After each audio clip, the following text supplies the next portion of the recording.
Nekoč se je ulica, na kateri smo danes, imenovala po avstrijskem slikarju Gabrielu Hacklu. Maja 1945 pa so jo preimenovali v Tomanovo ulico. In prav tukaj vam danes predstavljam stanovanje, ki se nahaja v lepi obnovljeni vili na koncu ulice.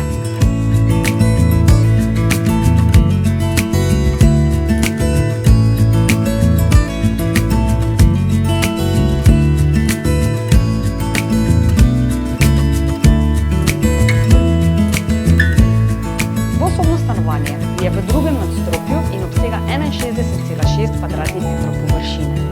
Leta 2023 je bilo v celoti obnovljeno, vključno z električnimi in vodovodnimi instalacijami. Ogrevanje na lastno pečno olje poskrbi za prijetne temperature pozimi, klimatska naprava pa za ohlajene glave poleti.